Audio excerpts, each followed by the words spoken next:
Welcome to Search for Signs. My name is Gary Willing. If this information interests you, please press the like and subscribe button and press the bell for notifications. If you're hearing about this message about Maitreya and the Masters, and you have, let's say, for lack of a better phrase, a conservative view on religion, right? And you see things black and white. When you read the New Testament or the Old Testament, everything's black and white.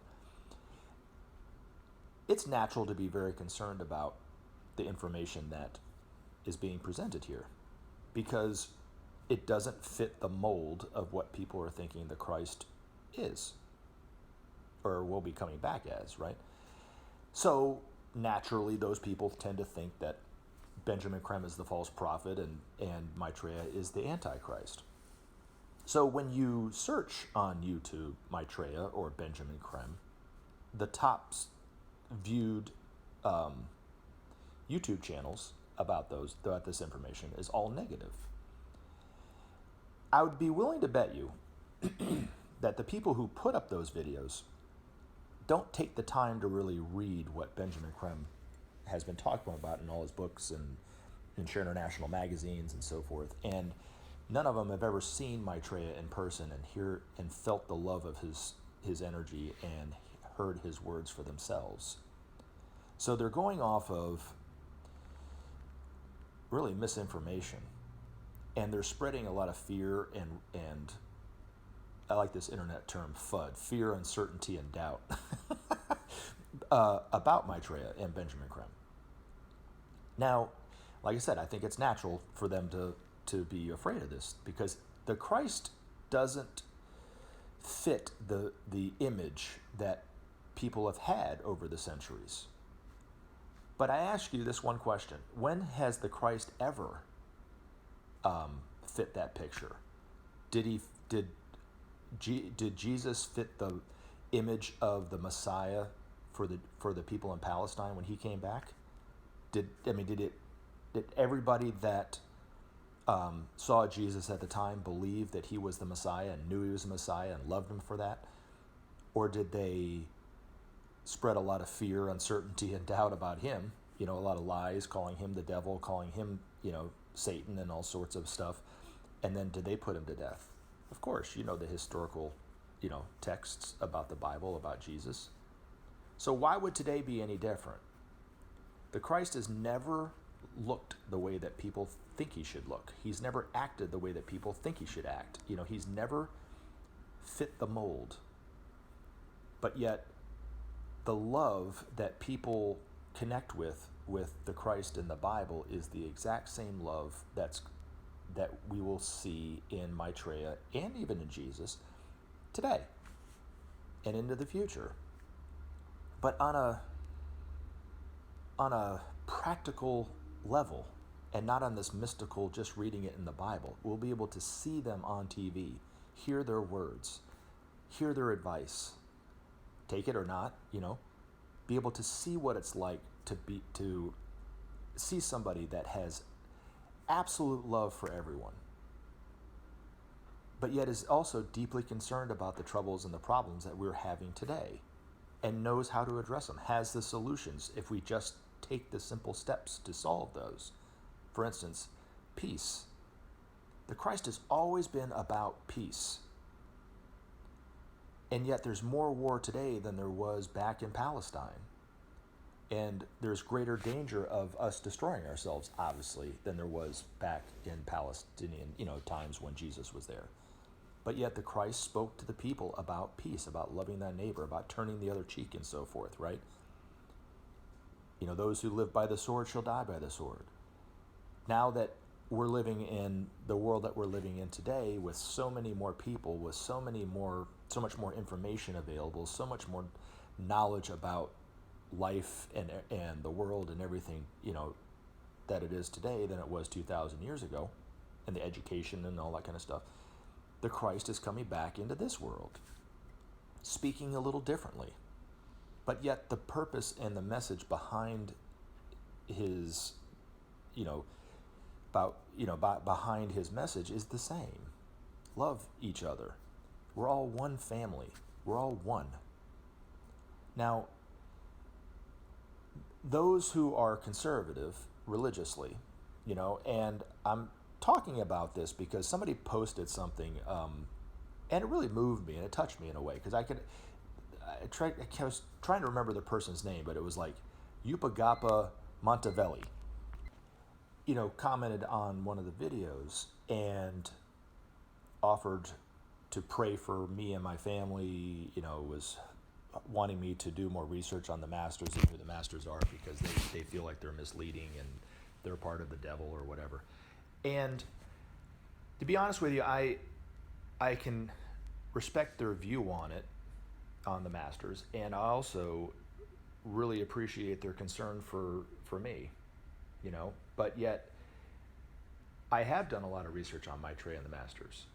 I have had many experiences with Maitreya and in the Master Jesus that lead me to believe that there's a lot of truth to what Benjamin Creme and Alice Bailey and others have said about these masters and who they are and what they mean for all of us in the world.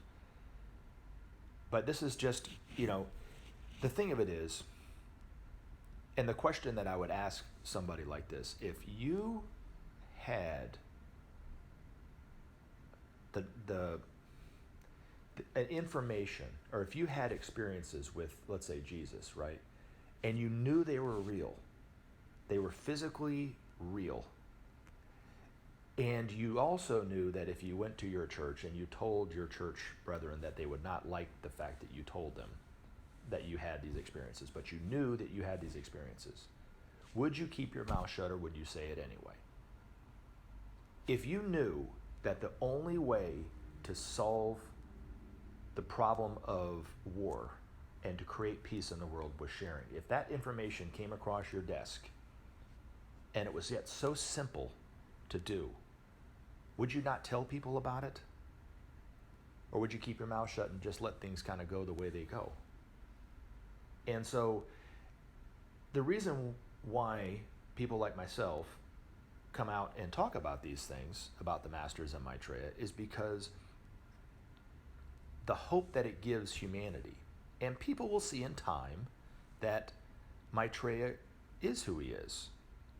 But I always say this in almost nearly every one of the videos. Maitreya doesn't want to be known as the Christ. He doesn't want to be known as the Messiah or the Mahdi or Sri Krishna or the Buddha, which is names that he's all referred to over the years. He only wants to be known as the teacher. And this is coming from Maitreya himself. He only wants to be known as the teacher. He says those other names only create confusion in the minds of the person. But he comes as a teacher for the whole world. He comes to show us how to live. The Christ has always shown people how to live with one another, how to love one another. But that mission started 2,000 years ago at the beginning of the age of Pisces, and it's now continuing on at the beginning of the next age, which is the age of Aquarius. So all the stuff that's happened over the last 2,000 years, in the name of Jesus, in the name of God, or whatever, name of Allah, all the violence that's been going on, Maitreya and the Masters come to help us put an end to all that, and to live true to the teachings of Muhammad, of Krishna, of the Buddha, and of course of Jesus. But we don't know, as a people, we don't know what's ahead of us. We don't know what we're going toward and striving toward and aspiring to, and why are we even here dealing with all this stuff. We really don't know. And the Bible and the Bhagavad Gita and the Quran, they give glimpses of it. There was a lot more that was in there for people to take of why we're here, but it was taken out by the powers that be at the time. And we're left with these wonderful esoteric truths that have a lot of holes in it. And we're trying to make sense of what it says, but yet we're missing a lot of the key information to kind of tie it in together. So from one perspective, the Bible is a bunch of gobbledygook in a lot of ways, especially the Old Testament. But there was a lot left in there, or there's a lot in there that was taken out because people didn't like it at the time, like reincarnation, So, it's a good example of it. So, to me, the Christ has always been about the hope of humanity, has always been about the hope of mankind. And there's not a lot of hope out there when you look at it, if you just watch TV and the media and stuff, and with all the dysfunction that we have in every country around the world, politically, economically, of course, socially, and so forth, racially, it would be viewed by somebody who doesn't have a spiritual perspective on things that there's no hope, and a lot of people who have religious perspectives think that we're all going to end anyway, so what's the problem? Now, where Maitreya doesn't fit into that mold, especially from my perspective, is he's saying that we're going to live together. We're going to actually create peace in the world. We're going to know what brotherhood's like, oneness, on a practical level.